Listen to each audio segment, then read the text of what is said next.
네, 오늘 이 시편 강해를 끝내려고 하고 있습니다. 시편 강해 너무 긴 시간인데 우리가 지금까지 두 번 하고 끊었다가 지금 마지막에 이제 세 번째 하는데 이번 세 번째는 시편 다 끝내고 우리가 이제 시편을 끝내게 되면 구약 성경에서 강해하지 않은 것은 몇 권 되지 않습니다. 그죠?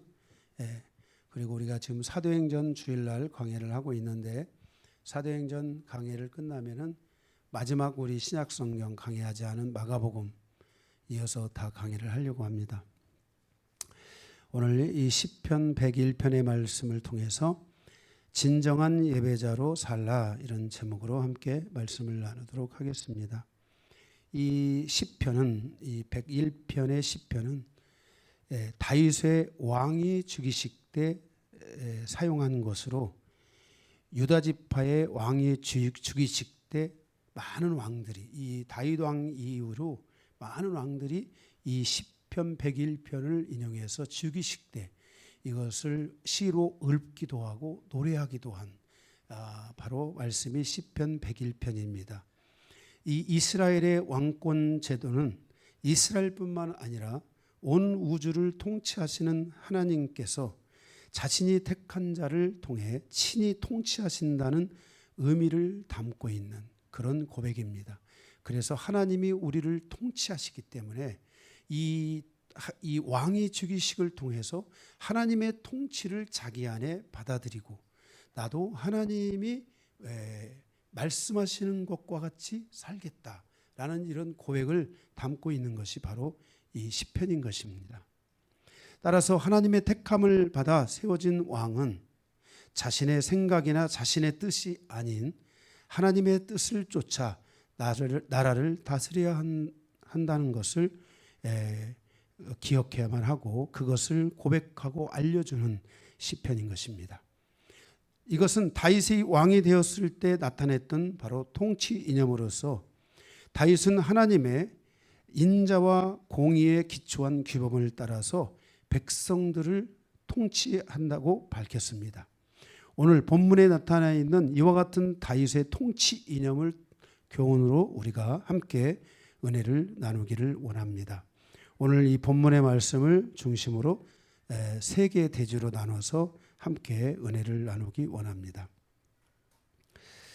다윗의 이 왕으로서의 통치자, 또 그 통치자로서 자기를 다스리시고 온 우주 만물을 다스리시고 자기가 백성들을 다스리지만은 실상은 하나님이 그 백성을 다스린다라고 하는 이와 같은 그 통치 이념 안에 있는 이 시편 101편 안에서 다윗은 첫 번째 하나님의 임재를 소원했다는 것입니다. 하나님이 항상 자신에게 임하고 자기 나라에게 임하고 자기 백성들에게 하나님이 항상 임하여 주시기를 다윗이 소원했다는 것입니다. 그와 같은 마음을 가지고 다윗이 왕으로서의 통치의 삶을 살았다는 것입니다. 거기 1절에 보게 되면 내가 인자와 정의를 노래하겠나이다. 여호와여 내가 주께 찬양하리이다 그랬습니다. 다윗이 자신이 왕으로서 살아가는 모든 여정 속에 하나님을 향하여 예배하며 노래를 부르는 그러한 처소가 다윗에게는 항상 하나님을 향하여 예배하고 하나님을 노래하고 하나님께 나아가 기도하는 그런 처소가 있었는데 많은 시편에서 그 처소를 장막이다, 하나님의 장막이다, 쉐카이나다 이렇게 표현을 하나님이 성경에 하고 있는 것을 보게 됩니다. 바로 이렇게 하나님을 이렇게 늘 다윗은 그의 통치의 여정에서 하나님을 늘 향하여 노래를 하며 하나님의 그 처소로 나아갔고 하나님의 처소에서 늘 하나님을 향하여 노래했다는 것을 말씀하고 있습니다.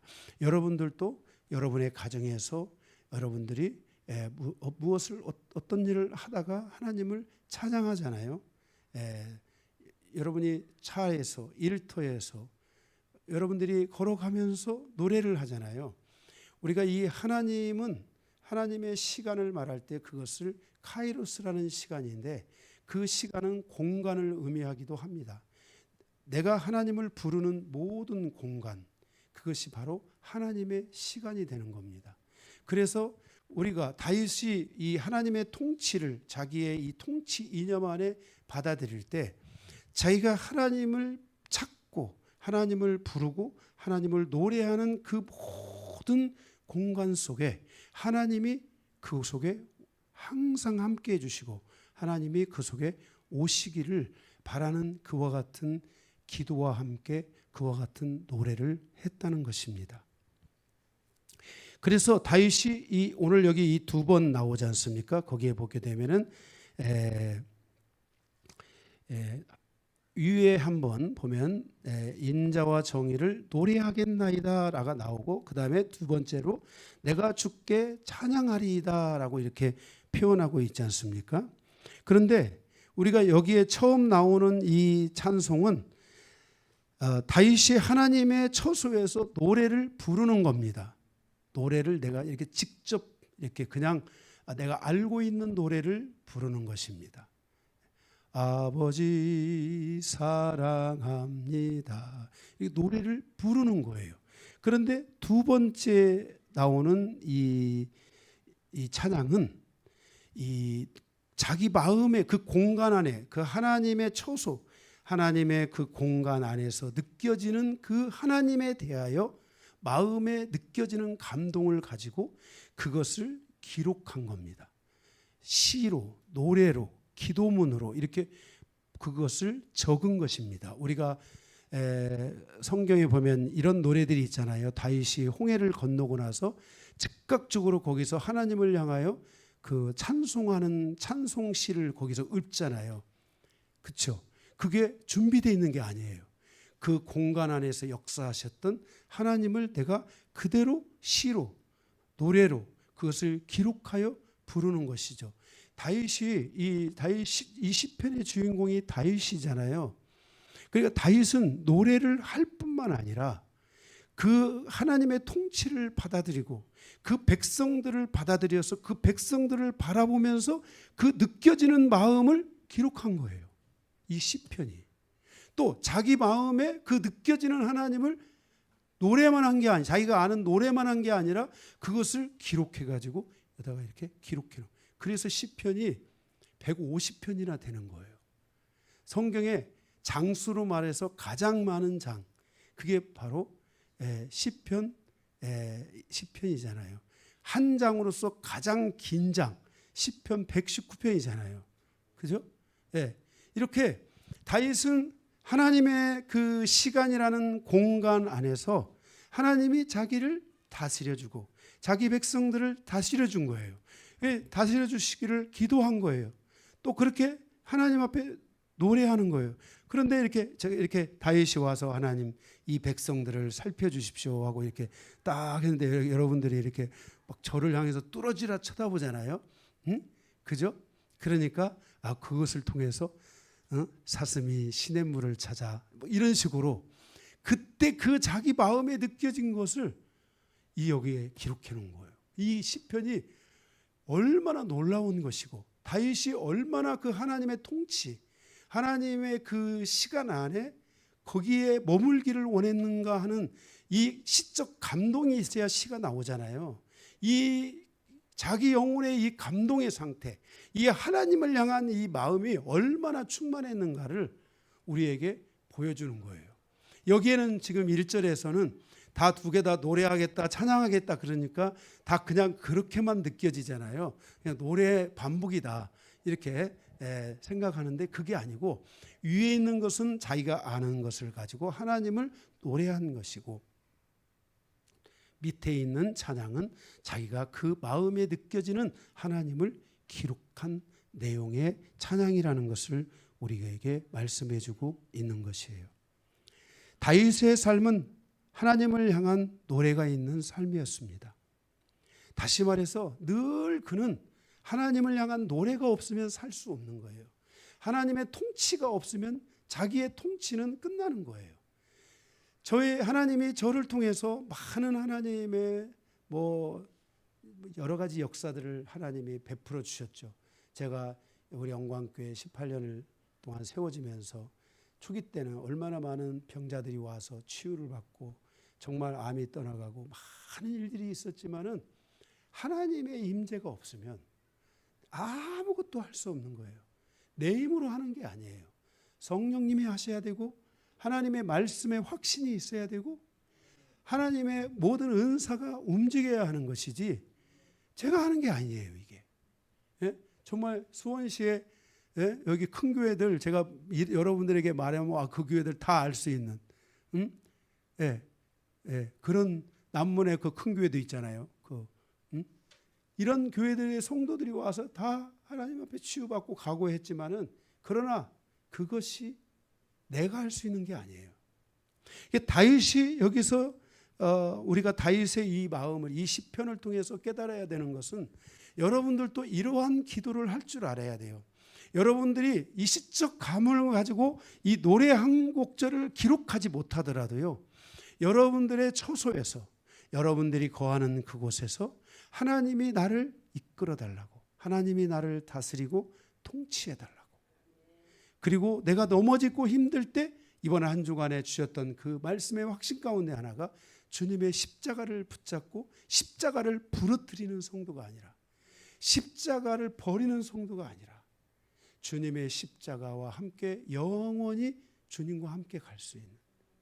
그래서 주님, 그 사도 바울이 내가 부활에 이르려 하노라라고 말한 그 부활은 몸의 부활이잖아요. 그래서 여러분들이 주님의 십자가를 붙잡고 살다가 여러분들이 주님 앞에 부활의 영광에 이르는 이 은혜가 여러분들에게 있으셔야 돼요. 이렇게 다윗은 항상 하나님을 향하여서 노래를 부르는 그 삶을 살았어요. 그는 왕이기 이전에 거룩한 백성으로서의 삶을 산 것이에요.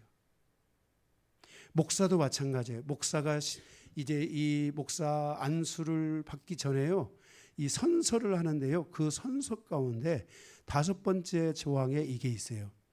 나는 목사이기 이전에 성도인 것을 알고 하나님을 향하여 온전히 예배하기로 서약합니다. 내가 목사이지만 목사이기 이전에 성도인 것으로, 성도가 되지 않는 목사는 가짜 목사인 거예요. 성도가 돼야 돼요. 모든 목사가 돼서 시작하는 사람이 있어요? 다 성도가 돼야 되는 거예요.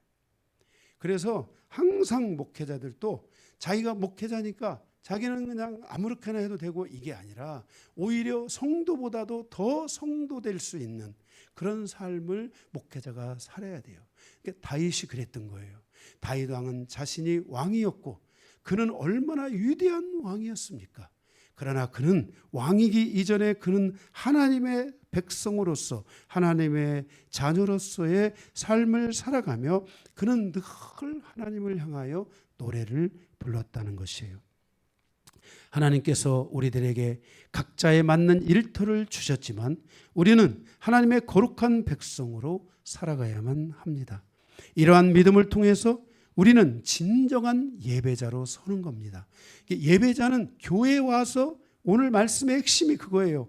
교회에 와서 예배 드리고 교회에 와서 예배자가 되는 것이 아니라 교회에 오기 전에 예배자로 서 있어야 교회에 와서 진정한 예배자가 되고, 하나님이 이 주일은 우리에게 복 주시기로 작정한 날인데 여러분들이 예배를 드리고 하나님 앞에 나와 함께하면서 뭔가 복을 얻어갖고 가야 될 거 아니에요. 그냥 나가면 안 되잖아요. 그죠?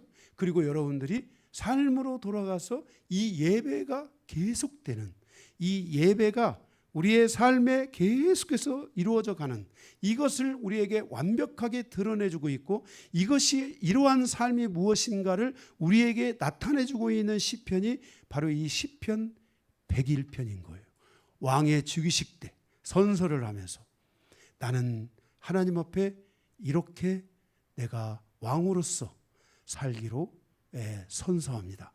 그 내용이 시편 101편에 기록되어 있는 거예요. 여러분들은 왕은 아닐지라도 여러분들은 직장인으로서, 여러분은 하나님의 거룩한 백성으로서, 여러분은 또 여러분 각자에 맡는 직분을 맡은 자로서, 여러분이 일터에 가면 여러분의 또 일터에 직분들이 다 있지 않습니까?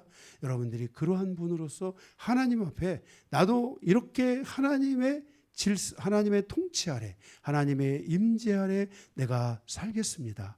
그래서 내가 하나님의 예배자인 것을 내가 나타내는 삶을 살겠습니다라는 이와 같은 여러분 안에 고백이 있어야 될 줄로 믿습니다. 아멘. 그래서 다윗은 이렇게 기도를 하나님 앞에 이렇게 노래를 부른 거예요. 그래서 노래를 부르고 노래를 지었는데 그 노래에 지은 내용에 보니까 뭐가 있냐면은 1절에 인자와 정의를 노래하겠다. 인자와 정의를 노래하겠다. 인자와 정의를 내가 기록하겠다라는 거예요. 하나님의 인자와 공의를 기록하겠다 그런 거예요. 여기 하나님의 인자라는 말은 히브리어로 헤세드인데 그것은 바로 하나님께서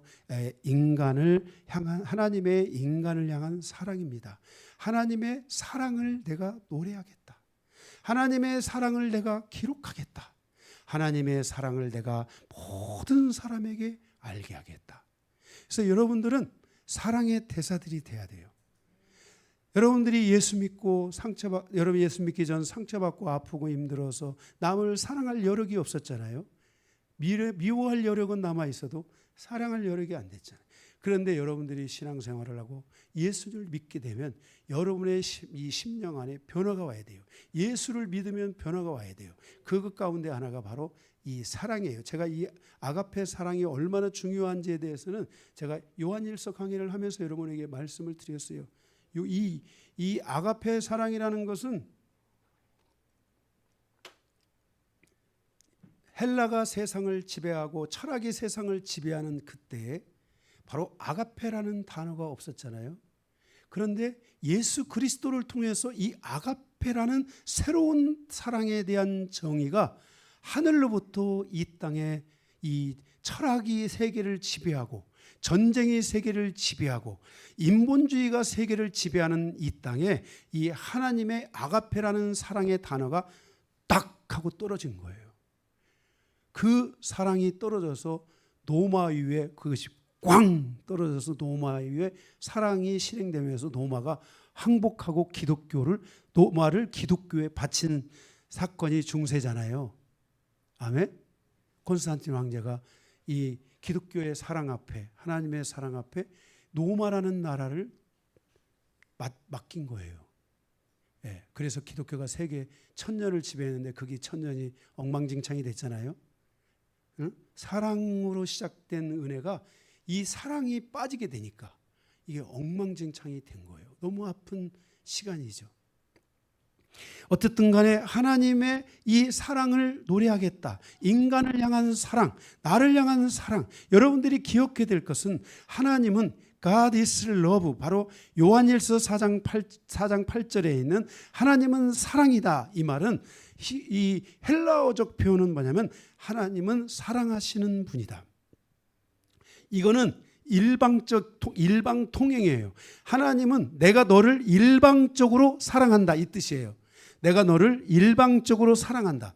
그 믿든 안 믿든 선택을 하든 안 하든 우리들 자신의 몫이지만 하나님께서는 내가 너를 사랑한다 해서 그 사랑의 표로 하나님께서 우리 가운데 이루어 주신 것이 예수 그리스도의 십자가의 구속이지 않습니까?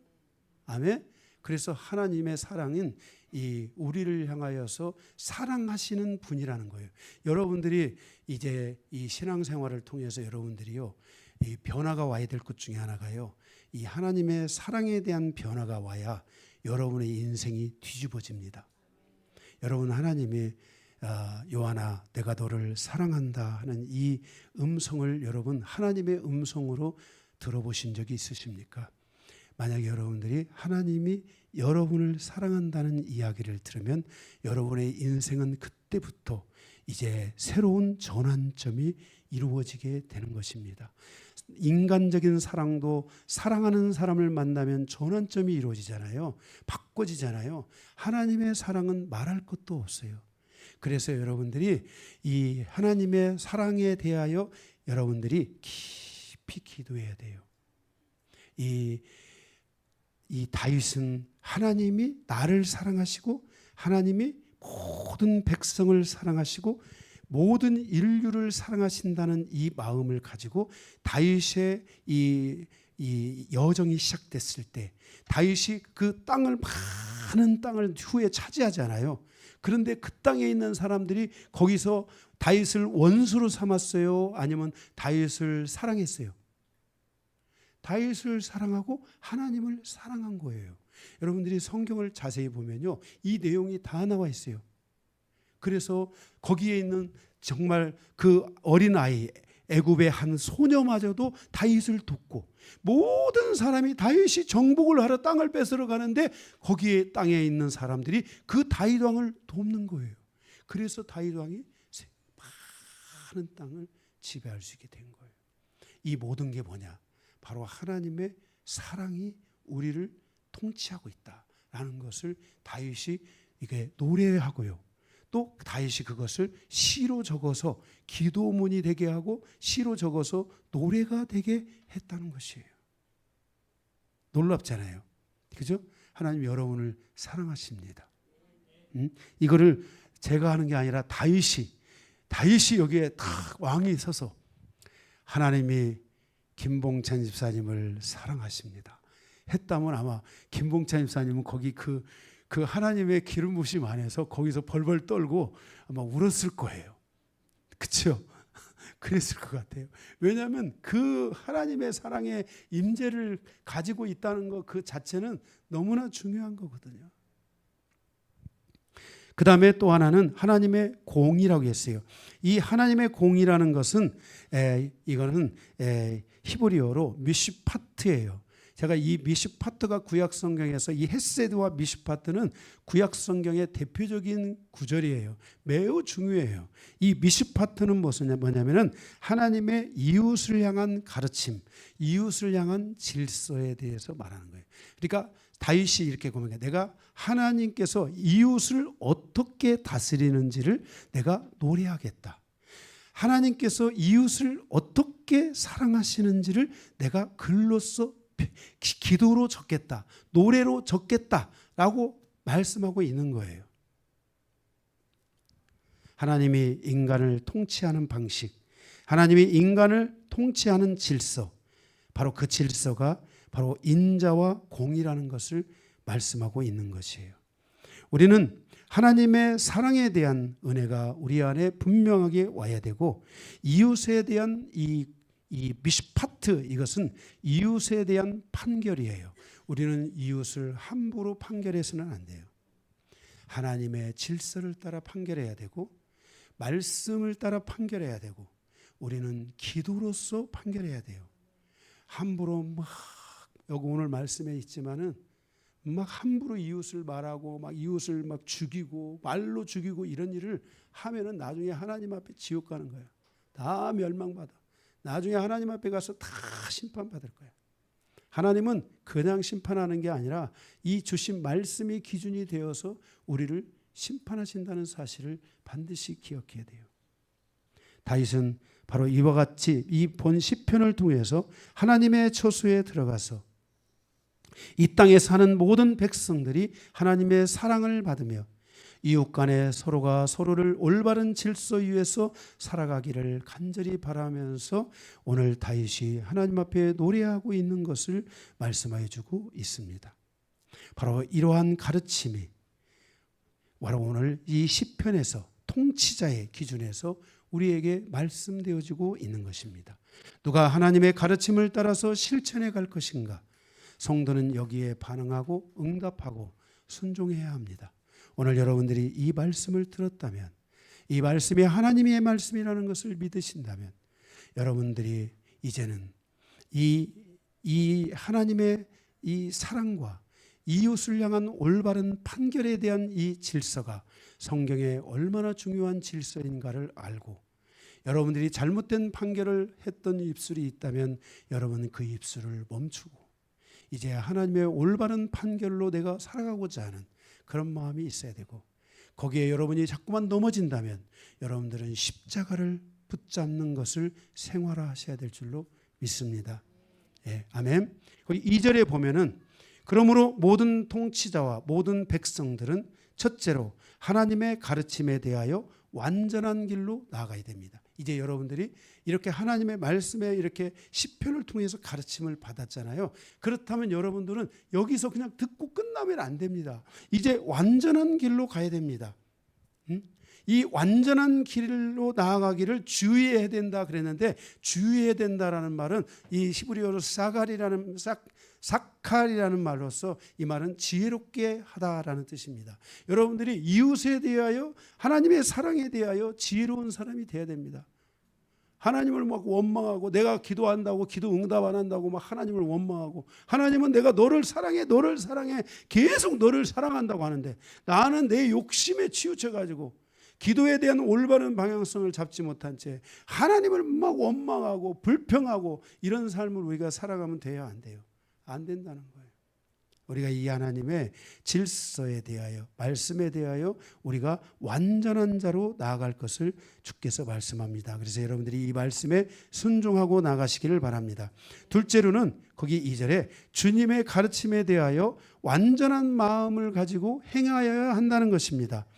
그러니까 이것을 나의 이 주님의 가르침을 대해서 완전한 마음으로 행해야 된다. 제가 2절 거기를 다시 한번 읽어보겠습니다. 내가 완전한 마음으로 내 집안에서 행하리다 그랬어요. 내 집안에서. 거기 왜 콕 집어가지고 집안에서 행하라 그랬냐. 모든 말씀의 실천은 가정에서부터 시작돼야 된다. 나의 가장 가까운 이웃으로부터 시작돼야 된다는 거예요. 완전한 마음이란, 이 완전한 마음이라는 것은 참 이 표현이 어려운 마음인데, 이 완전한 마음이라는 것은 하나님의 생각처럼, 하나님의 감정처럼, 하나님의 의지처럼이라는 뜻이 여기 있는 거예요. 여기 한글 성경에 그 표현이 안 돼 있는데, 그러니까 내가 항상 하나님이 생각하는 것처럼 내 마음에 가져야 되고, 하나님의 감정을 내 마음에 가져야 되고, 하나님의 의지대로, 내 의지가 아니라 하나님의 의지대로 내가 그것을 내 마음에 갖는 것을 이 완전한 마음이라고 한다는 거예요. 그러니까 내가 있으면 돼요, 안 돼요? 내가 있으면 안 된다는 거예요. 하나님이 계셔야 된다는 거예요. 그래서 여러분들이 신앙생활이 종교의 활동이 되면 안 돼요. 정말 여러분들이 이 신앙이, 이 믿음이 중심이 된 삶을 여러분들이 살려고 해야 되고, 여러분들이 오늘 넘어졌어도 내일은 꼭 일어나세요. 계속 주님 오시는 날까지 여러분들은 성장해 가면서 주님 앞에 완전함으로 나아가며, 주님이 네가 전에는 부족했지만 네가 이렇게 성장하였으므로 내가 너를 환영한다, 내가 너를 기뻐한다 라는 이와 같은 은혜가 성도의 삶에 있어야 돼요. 우리는 신앙생활을 그냥 내 마음대로 신앙생활을 하는 거예요. 그냥 교회 왔다 갔다 하는 게 신앙인 줄 알아요. 교회에 백날 왔다 갔다 해도요, 이 부분이 우리에게 되지 않는다면 어느 날인가 우리는 하나님 앞에 가서 다 심판을 받을 수 있다는 것을 아셔야 돼요. 지금 우리가 살아가는 이 시대가 얼마나 어렵습니까? 데살로니가서에 평안하다 할 때 내가 오리라, 도적같이 오리라 그랬잖아요. 지금 우리가 보면 조금만 저쪽으로 가면요, 평안한 것 같아요. 그런데 조금 안쪽으로 들어와 보면 복잡해요. 정말 주님이 언제 오실지 알 수 없는 그런 시대를 우리가 살아가고 있지 않습니까? 정말 우리는 마지막 때를 산다는 여러분 안에 신앙이 있어야 되고요.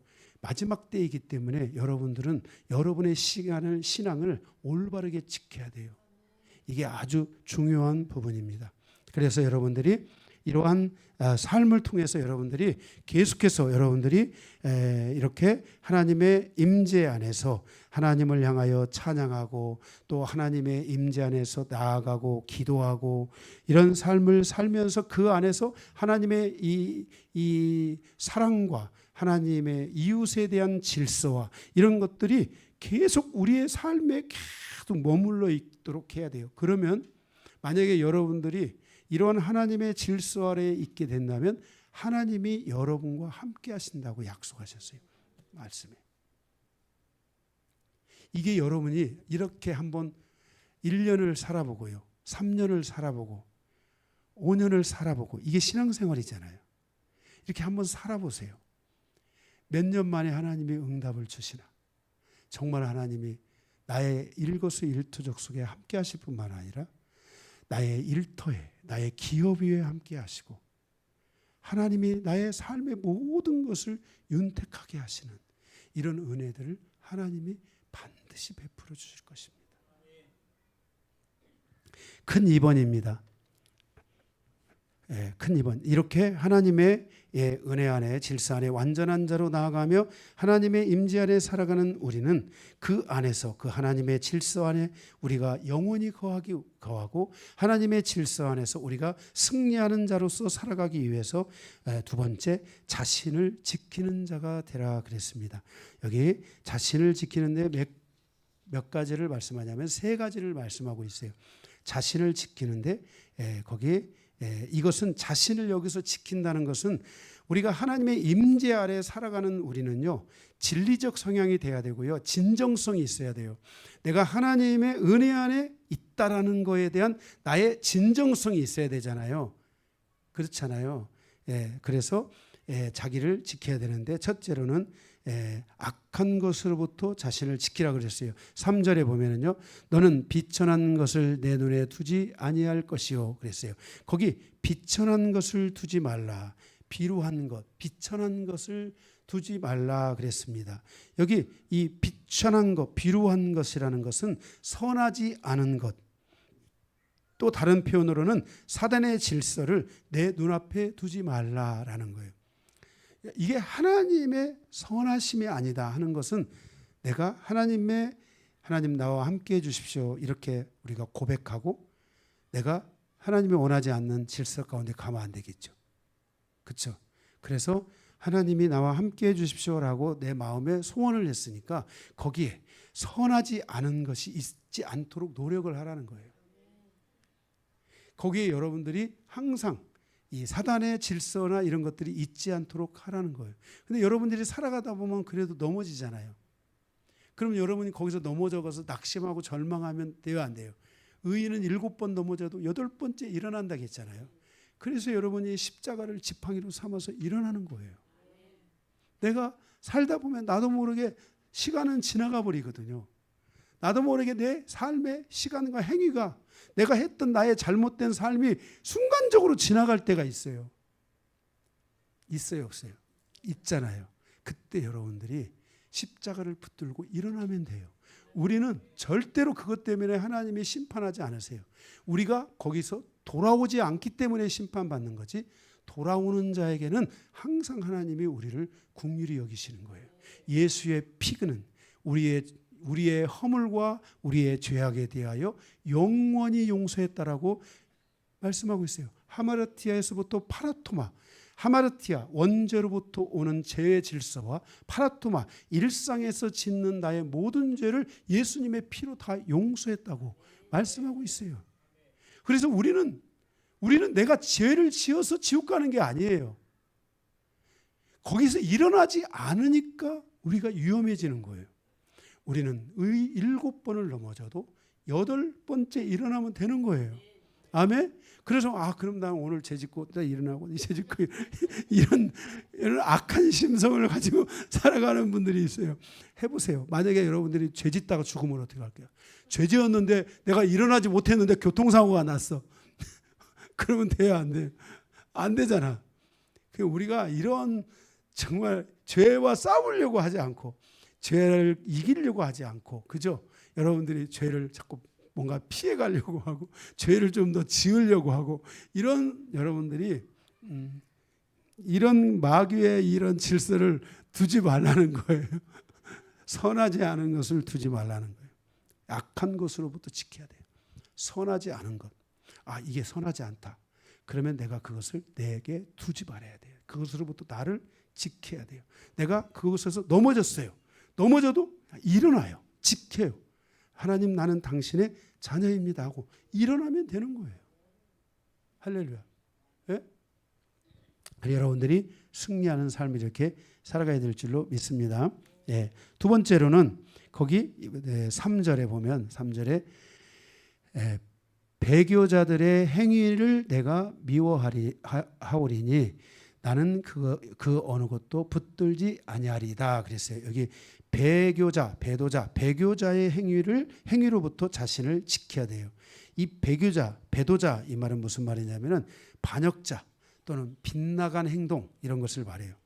우리가 하나님을 배반하고 하나님이 주신 것들을 우리는 배반하지 않는 신앙생활이 돼야 돼요. 성도는 하나님이 주신 것들을 사랑하고 하나님이 주신 것들에 대하여 감사하는 마음을 가지고 살아가야 되지, 하나님이 주신 것을 자꾸 여러분들이 배반하고 하나님이 주신 것들을 여러분들이 버리면서 빗나가는 방향으로 가면 안 돼요. 이게 아주 중요해요. 여러분들이 하나님이 여러분들을 향한 계획이 있어요. 그런데 여러분들의 그 계획을 하나님이 이루어 주시는 과정에 있어서요, 하나님이 여러분에게 그것을 주실 때 여러분이 빗나가 버리면 안 돼요. 그것을 여러분들이 잡을 줄 알아야 되고 볼 줄 알아야 돼요. 그래서 여러분들이 하나님을 배반하거나 하나님에 대하여, 하나님의 뜻과 하나님의 계획에 대하여, 하나님에 대하여 빗나가는 이런 행동을 여러분들이 하지 말아야 돼요. 그래서 이러한 행위로부터 자기를 보호해야 돼요. 그러니까 이게 별거 아닌 것 같은데 중요해요. 항상 하나님의 선한 기준을 내가 가지고 살아야 되고, 넘어지면 일어나야 되고, 두 번째로는 내가 하나님을 배반하거나 하나님의 말씀에 대하여 빗나가는 행동을 하면 안 돼요. 불순종하는 안 돼요. 하나님의 말씀을 듣고서 나는 오늘 목사님이 왜 나한테 세게 이렇게 말씀하시지? 이렇게 하고 여러분들이 저를 멀리 피해서 이렇게 돌아서 저한테 이렇게 오려고 하고 이러면 안 돼요. 그렇게 할 필요가 없어요.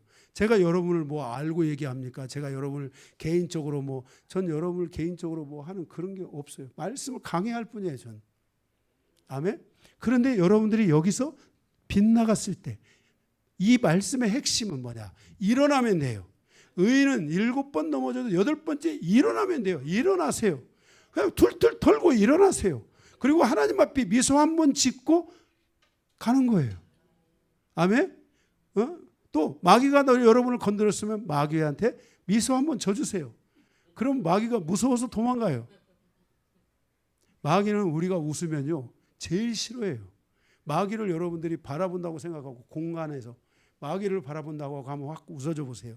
마귀가 무서워가지고 저 미친놈이다 해가지고 도망가 그래.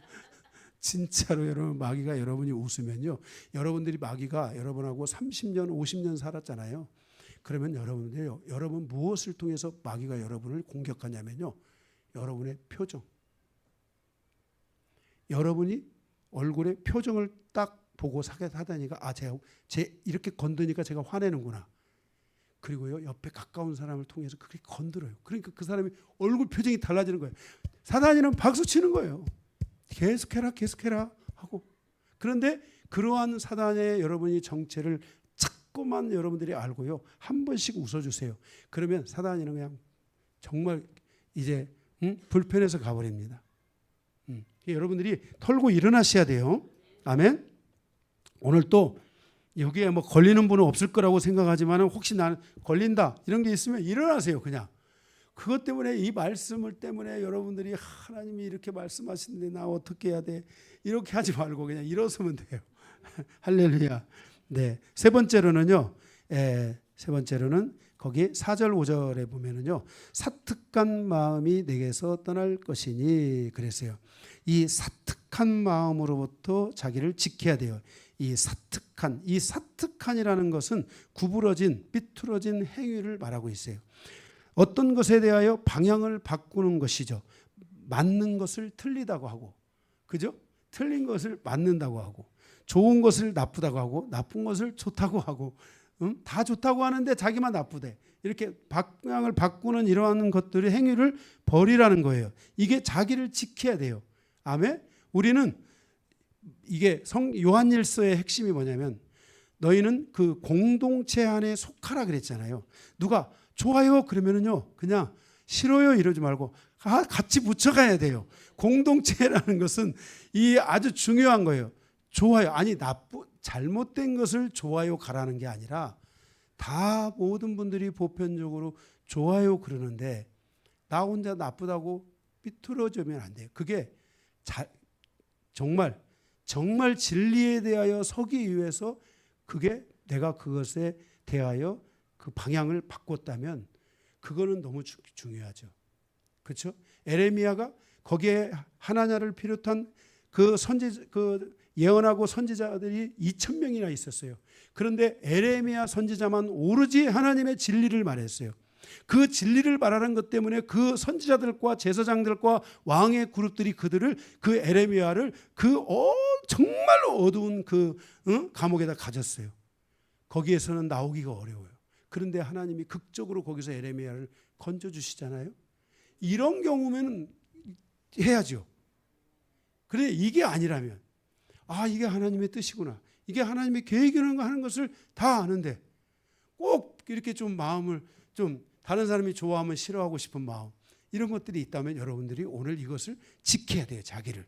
아멘. 이런 사특한 마음으로부터 이런 공격이 나에게 있다는 것을 알고 이런 것들을 지켜야 돼요. 그래서 성경에서는 예와 아니오가 있는데 그리스도 안에서는 예만 있다라는 말씀을 우리에게 하고 있어요. 그래서 여러분들이 이런 것들에 이 사특한 것으로부터 여러분을 지켜야 돼요. 이런 사특함으로 인하여서 거기 5절에 보니까 이런 사특함으로 인해서 자기의 이웃을 은근히 헛되는 자를 내가 멸할 것이라 그랬어요. 이렇게 방향을 딱 바꾸면서요. 이렇게 이웃을 갖다가 헐뜯는 거예요. 응? 이웃을 극히 허물어 버린다. 그런데 이 극히 허물다 이 말은 말을 숨어서 이렇게 중상하다, 비방하다 이런 뜻이에요. 여러분들이 이렇게 어떤 사람 한 사람을 놓고 여기 가서 막 비방하고 이건 제가 정말 싫어하는 거예요. 전 전도사 시절부터 이걸 싫어했어요. 그래서 제가 정말 교회에서나 노예에서나 어디에 가든지 간에 나는 다른 노예에서 다른 목사 말을 잘 안 해요. 그것도 나쁜 식으로 말을 안 해요. 저 목사는 어떻고 저쩌고.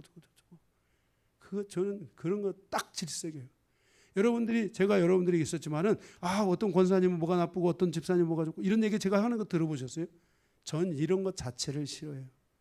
꼭 이런 것들에 조심해야 돼요. 이 사특함이 이 방향을 바꾸는 이것이 이 가정의 방향을 바꿔버리고 사람의 인생의 방향을 바꿀 수도 있고요. 이게 교회의 방향을 바꿀 수도 있고 교회가 혼돈에 빠질 수 있고요. 정말 우리 영광교회가 지금 이 좀 어려움이 있는 이 상황에서도요. 제가 처음으로 얘기하지만은요. 이것이 좀 있었어요. 영광교회 지금 한 10몇 명 나간 이유가 이게 있었던 거예요. 이게. 응? 막 이거. 이게 있어. 이런 거 하면 안 돼. 제가 요즘 처음으로 얘기하는 거지만 여러분 앞으로 하지 마세요. 우리 여기 안 할 거죠? 제가 지난 올해 1월 달부터 지금까지 제가 힘든 여정을 보내봤어요. 처음으로 하는 얘기지만 이거 하지 마세요. 방향 바꾸고 이런 거 하지 말고요. 축복해 주세요. 좋다라고 하세요. 예? 제가 처음 목회제에 가가지고 성도들에게 제가 2가지를 가르쳤어요. 우리 목사 최고, 우리 교회 최고. 이것만 해라. 성도들이 진짜 순종해서 그것만 했더니 교회가 부흥되더라고요. 근데 제가 여기 와서 제가 교주가 되기 싫어서 우리 목사 우리 교회 이거를 내가 가르치지 못했는데 후회는 안 해요. 제가 괜히 또 이거 했다가 그런데 여러분들이 항상 축복의 말을 하세요. 우리 자신을 지킵시다. 하나님의 임재 앞에서 다윗이 왕으로서 하나님의 질서 안에 통치 아래 하나님 앞에서 올바르게 서서 그 임재 안에 서서 자신을 통치하고 나라를 통치하고 열방을 통치하고자 했던 이 마음을 다윗이 그 선수 속에 품은 것처럼 이 시편을 통해서 우리에게 말씀하시는 것처럼 우리도 나를 지키고 우리 가정을 지키고 우리 교회를 지키고 이 대한민국을 위해 지키고 대한민국에 누가 어떻게 하고 싸우고 이런 거 하지 마세요. 예? 저 이런 거 싫어해요. 우리 교회에서 정치적인 얘기하고 이런 거 전 싫어해요. 금물이에요. 여러분들이 이런 사특한 마음, 사특한 마음이 이렇게 이웃을 숨어서 흔들어 버리는 거예요. 허물어 버리는 거예요. 그렇게 있으면 안 돼요. 이렇게 하다가 보니까 5절에 뭐가 되냐면요. 5절에 눈이 높고 마음이 교만한 자를 용납하지 아니하시리라 그랬어요. 이렇게 자꾸 이런 쪽으로 사특한 쪽으로 가다가 보면요. 눈이 높아지고 마음이 이게 높아지는 거예요. 이게 뭐냐면 교만함이에요. 우리는 하나님 앞에서 교만한 자로 살아가면 안 돼요. 교만한 자로 살아가면 안 돼요. 교만은 패망의 선봉이고 넘어짐의 앞잡이다라고 말했어요. 하나님은 교만한 자를 대적하신다고 말씀했어요. 우리의 눈을 높은 데 두지 아니하고 비전을 갖지 말라는 말이 아니라 나를 높이려고 하는 마음, 나를 드러내려고 하는 마음, 그런 마음 가지면 안 돼요. 특별히 여러분들이 앞으로 정말 크게 되고자 하는 사람, 앞으로 내가 정말 좋은 기업가가 되고 좋은 내가 지금 이사까지 되셨으니까 앞으로 내가 정말 더 훌륭한 삶 제목으로 살아가겠다는 분들은 반드시 눈을 내려야 돼요. 아래로 깔고 마음을 낮추고 하나님 나에게 겸손의 옷을 입혀주시옵소서. 겸손의 옷을 입혀주시옵소서. 사람들 앞에 겸손한 자가 돼야 돼요. 사람은 다 똑같아요. 교만하면요 까고 싶고요. 겸손한 사람은 품고 싶은 거예요. 여러분이 겸손한 자가 돼요. 그래서 여러분들이 오늘 이렇게 그것을 위해서 사특한 마음을 갖지 않으면 돼요. 사특한 마음이 오면은 괜히 말이 많아지기 시작하고 막 이게 돌아다니기 시작하고 이러다 보면 마음이 자기가 무슨 뭐 대단한 것처럼 자기를 막 설명하고 높은 데 두고 이러다가 꽉 맞는 거예요. 절대 그러지 마세요. 아멘. 할렐루야. 네. 마지막 세 번째. 두 번째 자신을 지키는 자가 되라고 말씀하셨습니다. 마지막 세 번째 예배 후 흠없는 삶을 살아라 이것입니다.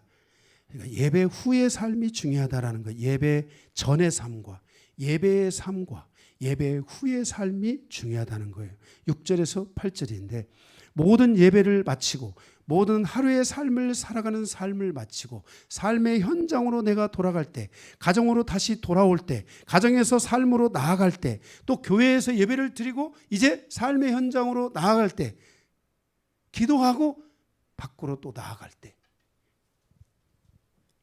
성도들은 어떤 삶을 살아야 되는가? 첫째, 6절 하나님은 충성된 자를 찾는다는 거예요. 충성된 자.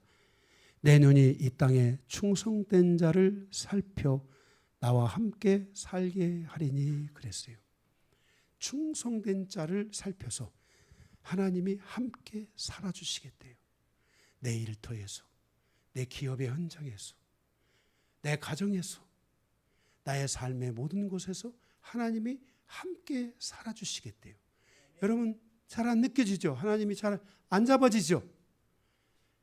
그러나 여러분이 이렇게 간다면, 충성된 자가 된다면, 예배 후의 삶을 발전시키는 성도가 된다면, 예배 후의 삶을 좀 더 경건한 삶으로 가고자 하고, 예배 후의 삶을 찬양의 삶으로 가고, 예배 후의 삶을 예배의 삶으로 가져간다면 여러분들은 거기에서 하나님의 손을 드디어 느낄 거예요.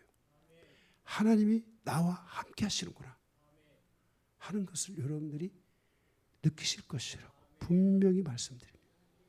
그래서 여기 충성된 사람은 이렇게 신실한 사람, 성실한 사람, 신뢰하는 사람이라는 것을 말씀하고 있어요. 하나님은 이런 충성된 사람을 찾으세요. 여러분들의 예배 후의 삶이 충성된 자의 삶이 되시기를 바랍니다. 예배 후의 삶이 둘째 6절에 보면 주님은 완전한 길에 행하는 자를 찾으신다고 말씀했습니다. 거기 6절에 보게 되면은 6절에 보면 뒷부분에 완전한 길에 행하는 자가 나를 따르리로다 그랬어요. 예, 완전한 자로 행하는 자를 하나님이 찾으신다는 거예요. 여기에 여러분들이 하나님의 말씀에 순종하는 사람이 되어야 돼요. 거기 완전한 길로 행한다라는 것은 바로 하나님께 봉사하는 삶을 산다 이런 뜻이에요. 그러니까 완전하다는 것은 하나님께 순종하다. 여러분들이 하나님 앞에 봉사해야 돼요. 사람 앞에 봉사도 해야 되지만요. 하나님 앞에 봉사해야 돼요. 하나님, 내가 하나님 말씀에 순종하겠습니다. 이게 하나님의 말씀에 이 순종하는 것이 하나님을 섬기는 거예요. 봉사하는 거예요. 여러분들이 이렇게 항상 여러분들이 예배 바치고 돌아가면서 그냥 자기 마음대로 가는 게 아니라 예배 후에 여러분들이 예배를 드리고 그 예배 속에서 주신 하나님의 말씀들 가운데서 하나님이 나에게 주신 것들을 여러분의 마음에 품고 나가면서 내가 이 한 주간은 내가 꼭 이렇게 살아가야 되겠다. 내가 이것을 놓고 기도해야 되겠다. 내가 이것을 기도문으로 만들자. 거기까지 가면서 내가 이것을 찬양의 곡으로 한번 만들어 보겠다. 이런 마음을 가지고 예배 후의 삶으로 가자는 거예요. 응? 예배 후의 삶으로. 제가 이런 거 많이 봤어요. 제가 수원에 처음 왔을 때 교회를 시작했는데요. 예배 드릴 때 은혜를 막 받고 막 아멘하고 막 하는데 계단을 내려가면서 부부가 막 싸우는 거야.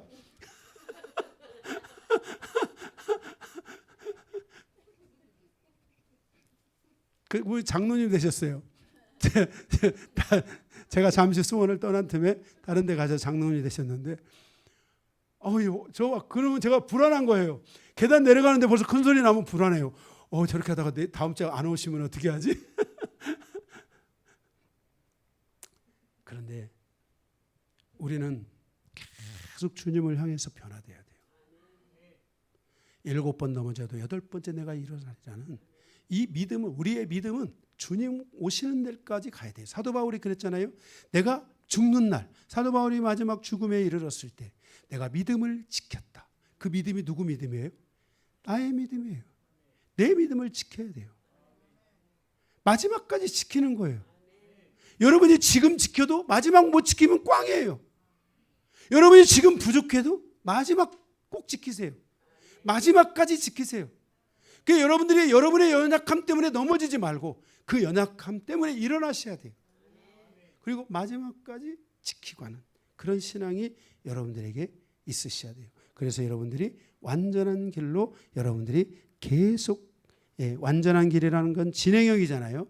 진행형 계속 좋아지는 거예요. 신앙생활은 지금보다도 내일이 더 좋고 1년 후가 더 좋고 10년 후가 더 좋고 죽을 때 신앙생활이 빛이 나야 돼. 이게 신앙생활이야 진짜로.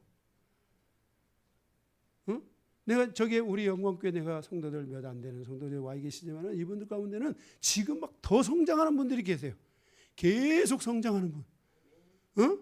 난 여기 지금 우리 교회 나오신 지 여기 영광교회 나오신 지 얼마 안 됐지만은 여기 김용산 집사님이랑 80대는 변화되지 않을 줄 알았어요. 80대도 변화되더라고. 그렇죠? 80대도 변화되더라고. 아니 우리가 죽을 때까지 주님 앞에서 변화된 삶을 살다가 영화로운 모습으로 가야 되는 거예요. 네. 아멘. 네. 그래서 여러분들은 완전한 길로 가시기 바랍니다. 계속해서 완전한 길로 하나님을 잘 섬기시기 바랍니다. 네. 셋째로는 7절에 거기 보면 마지막에 7절 거기 보면 거짓을 행하는 자는 내 집안에 거주하지 못하며 그랬어요. 거짓말하는 자는 내 목전에 서지 못하리라 그랬어요. 하나님은 진실한 자를 하나님의 목전에 두게 하십니다. 하나님의 말씀을 따라 순종하며 가는 사람을 하나님은 진실한 사람, 항상 일관성 있는 진실성을 가진 사람을 하나님의 목전에 있게 해요. 그런데 그 진실성이 결여되면요, 하나님은 다 아세요. 하나님은 우리 중심을 보시잖아요. 다 알아요. 저 사람이 지금 한 번 잘하고 2번 잘못할 거 그거 다 아세요.